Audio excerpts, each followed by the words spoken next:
Camera role பண்ணிட்டு மூஞ்சி வேற மாதிரி போகுது, நீ மானிட்டரே பார்த்துன்னு இருக்க, படம் வருதா இல்லையா, ஏன் இப்படி உருன்னு இருக்க, நாகராஜன் கூப்பிட்டு உங்க டேரக்டர் கொஞ்சம் சிரிச்சு நார்மலாக பேச சொல்லுங்க.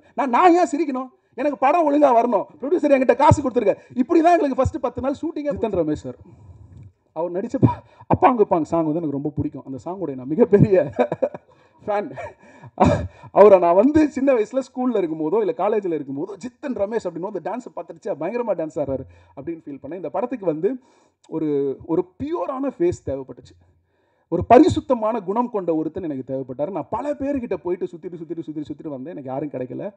அப்புறம் இன்ஸ்டாகிராமில் டடார்னு ஃபோட்டோ பார்த்தா தாடி வச்சுட்டு இருந்தார், பாய் சிக்கிட்டிங்க பாய் அப்படின்னு போட்டு கூப்பிட்டு வந்து பியர்டை வந்து கிரே பண்ணி குல்லாவை போட்டு பார்த்தா அசல் ஐஸ் ஹவுஸில் இருக்கக்கூடிய ஒரு பாயாக தான் வந்து அவர் பட்டார்.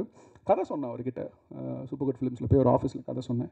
அடுத்து 2 நிமிஷம் யோசிச்சாப்பில், எனக்கு யோசனை என்ன பாய் இவ்வளோ யோசிக்கிறாரு, நம்ம முடிவு பண்ணிட்டோமே அப்படின்னு. ஓகே பிரதர் பண்ணிடலாம் பிரதர் அப்படின்னாரு. ஓப்பனாக சொல்லணுன்னா இந்த படத்தில் என் மேலே கம்ப்ளைண்ட் பண்ண எல்லா ஆர்டிஸ்ட்டுக்கு வச்சுட்டு நான் சொல்கிறேன், கம்மி டேக் வாங்கினது அவர் தான். நான் கொடுமைப்படுத்தக்கூடிய டைரக்டராக இருந்தால் அவரிடமும் நான் 20-25 டேக் வாங்கியிருக்கலாம். ஆனால் வந்து கம்மி டேக் தான் கொடுத்தாரு. இந்த படத்தில் நான் பேப்பரில் எழுதி, நான் ஸ்டேஜ் பண்ணி, நான் ஷூட் பண்ணி, நான் எடிட் பண்ணி, அதுக்கு பேக்ரவுண்ட் ஸ்கோர் ஆட் பண்ணி திரும்ப ரசித்த காட்சிகள், பெரும்பான்மையான காட்சிகள் அவரும் ஐஸ்வர்யா ராஜேஷும் இருக்கக்கூடிய காட்சிகள். அந்த காட்சிகளில் அதை ஹோல்ட் பண்ணுற ஒரு பயங்கரமான பேலன்ஸ். ஒரு ஸ்ட்ராங் பெர்ஃபார்மர் இருக்கும், அந்த பக்கம் சரியாக நடிக்கலைன்னா அது நல்லா இருக்காது, அதை ஹோல்ட் பண்ணார். ஒரு நல்ல எமோஷ்னலான கேரக்டர் பண்ணியிருக்கக்கூடாது. அவருக்கு இது கம்பேக்காக அதெல்லாம் எனக்கு தெரியல, நான் அதை பற்றி பேச விரும்பலை. ஆனால் உங்கள் கரியரில் இது ஒரு முக்கியமான படமாக இருக்கும், இது அவருக்கு இன்னொரு கதவை திறக்கும் என்பதில் எனக்கு முழு நம்பிக்கை இருக்குது. Thanks for being part of this film sir. Aishwarya Rajesh நான் வந்து கெனனியா ஃபிலிம்ஸில் படம் பண்ணும்போது ஒரு ஐட்டனில் வருவாங்க, நாங்கள் அடிக்கடி பிரியாணி சாப்பிடும்போது ஒரு தூக்கோட வருவாங்க. பார்த்தேன், நம்ம ஆர்டர் பண்ணுற பிரியாணிக்கு யாரா பங்கு அப்படின்னு. அப்படி தான் எங்களுடைய முதல் அறிமுகம். ஒரு நாள் கொத்து பண்ணி முடிச்சுட்டு நான் 3 பெண்களை வச்சு பண்ணோன்னு உரிமையோட சண்டை போட்டாங்க, இன்னும் நீங்கள் எனக்கு ஒரு கேரக்டர் கூட கொடுக்கல அப்படின்னு. எங்கள் கம்பெனியில் ஆல்ரெடி 2 படம் பண்ணுறீங்க, திருப்பி வர உங்களுக்கு இப்படி கேரக்டர் கொடுக்குறதுனா அன்றிலிருந்து தொடர்ந்து நான் அவங்களோட பேசிக்கிட்டே இருப்பேன், ஏதாவது பண்ணலாம் அப்படின்னு. நான் எனக்கு நேற்று நிறைய மீடியா இன்ட்ராக்ஷன்ஸ் முடிச்சுட்டு எனக்கு அவங்க நடித்த படத்தில் எது எனக்கு பிடித்த படம் அப்படின்னு நான் யோசிச்சிட்டே இருந்தேன். அந்த படம் எனக்கு என்னுடைய ஞாபகத்துக்கு வராமே இருந்துச்சு. அப்புறம் நான் போய் தேடினேன். அப்போ குற்றமை தண்டனை அப்படின்னு ஒரு படம் நான் அவங்க நடித்து பார்த்தேன், அவங்களுக்கே ஞாபகம் இருக்கான்னு தெரில. மதுரையில் ஒரு ஸ்க்ரீனில் மொத்தம் ஒரு 10 பேர் பார்த்தோம், அந்த 10 பேரில் நானும் ஒருத்தன். விதார்த்தம் நடிச்சிருப்பார், மணிகண்டனோட ஒரு பியூட்டிஃபுல் பர்ஃபார்மன்ஸ். ஒரு டேலண்ட்டினுடைய the best of that performance, best of her performance or his performance, அது எல்லா படத்துலையும் அடிக்கடி கிடைக்காது.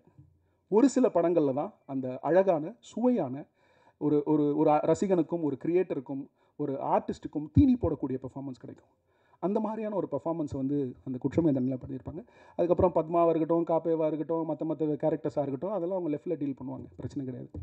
இந்த படத்தில் சும்மா வந்து ஒரு நாள் ஷூட்டிங் பண்ணோம், கால் ஷீட்டில் நினச்சோம், 8 மணி நேரம் முடித்தோம், இந்த சீன் பேப்பரை முடித்தோம் அப்படின்னு போகிற ஒரு படமாக இது இருக்காதுன்னு அவங்ககிட்ட சொல்லிட்டேன். அவங்களுக்கு அது புரிஞ்சிருச்சு. ஆனால் கிட்டத்தட்ட ஒரு 4-5 நாள் ஆச்சு எனக்கு அவங்களுக்கு செட் ஆக. நிறைய சண்டை போட்டோம், பேசிக்கவே முடியாத அளவு கூட சண்டை போட்டோம், அடிச்சுக்கிட்டோன்னு கூட சொல்லலாம். அவங்களுக்கு கோவம் என் மேலே, எனக்கு கோவம், நான் ஒன்று நினைக்கிறேன் எனக்கு கொடுங்க, அவங்க நீங்கள் என்ன நினைக்கிறேன்னு எனக்கு புரிய மாட்டேங்குது.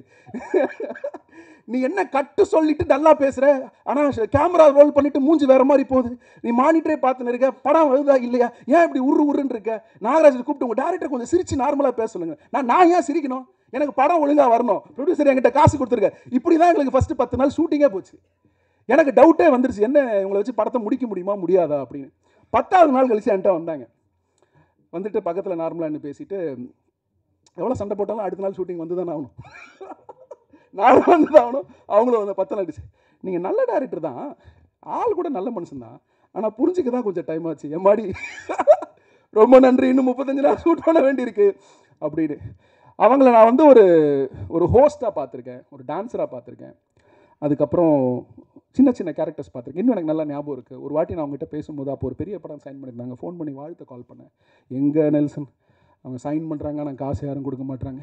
அடுத்த வாட்டி எங்கே நெல்சன், காசு கொடுத்தாலும் படம் ரிலீஸ் ஆக மாட்டேங்குது, எங்கே நெல்சன் ஒன்று அப்படியெல்லாம் சொல்லிட்டு இருந்த சூழலில் இன்னைக்கு அவங்க தொடர்ந்து கதாநாயகியாக 4-5 படங்கள் வரிசையாக திகட்ட அடிக்கிற அளவுக்கு அவங்களோட வளர்ச்சி இருக்குது அப்படின்னா அதை கண்டு உண்மையிலே எனக்கு மகிழ்ச்சி, சந்தோஷம். அவங்களுடைய அந்த வளர்ச்சிங்கிறது ஸ்க்ரீனில் இருந்து அவங்களுடைய திறமையினால் முழுக்க நடிப்பு திறமையினால் வந்தது நான் பார்க்குறேன். ஒரு திரை வடிவத்திற்கு உட்பட்ட நம்ம ஹீரோயின் எழுதக்கூடிய ஒரு இலக்கணத்திற்குட்பட்டு இல்லை ஐஸ்வர்யா ராஜேஷ். முழுக்க முழுக்க நடிப்பு திறமை மட்டும்தான் அவங்களுக்கு பேஸு. அதன் மூலமாக தான் நிற்கிறாங்க. அதை கெட்டியாக பிடிச்சிக்கோங்க. ஃபரான் அவங்களுக்கு முடிஞ்ச அளவுக்கு சப்போர்ட் பண்ணும். நீங்கள் எங்களுக்கு கொடுத்த சப்போர்ட்டுக்கு நன்றி. அவங்கள உண்மையிலே கொடுமைப்படுத்தினது உண்மை. ட்ரிப்ளிகனில் ஐசோட்டில் அந்த ஜங்ஷனில் அவங்கள நிற்க வச்சு, அந்த புர்காவோட நிற்க வச்சு, வெயிலில் காலைல 5 மணி நேரம் அந்த வெயில், அந்த கூட்டத்தில் என்ன நடக்கும்னு தெரியாது. கேமரா தூக்கி நான் மொட்டை மாடி மேலே வச்சுட்டேன். சுற்றி ஆளெல்லாம் நிற்க வச்சிருக்கோம். ஆனாலும் வந்து அந்த கூட்டத்தில் அந்த இடத்துல ஷூட் பண்ணுறதே கஷ்டம். ஒரு ஆர்டிஸ்ட்டை நிற்கிறது கஷ்டம். செக்யூரிட்டி பிரச்சனை வேறு. அந்த இடத்துல எனக்கு அவங்க ரொம்ப கோஆப்ரேட் பண்ணாங்க.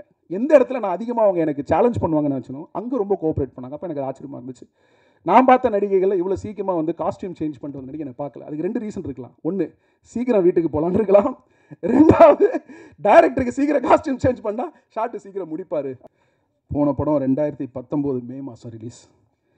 இந்த படம் 4 வருஷம் கழித்து அதே மே மாதம் 12ஆம் தேதி. அதனால் நிறைய வேலை இருக்குது. உங்களோட நேரம் கொஞ்சம் வேணும். உங்களோட நேரத்தை எங்களுக்காக செலவழிக்கிறதுக்காக இவ்வளோ தூரம் வந்ததுக்கு மிக்க நன்றி.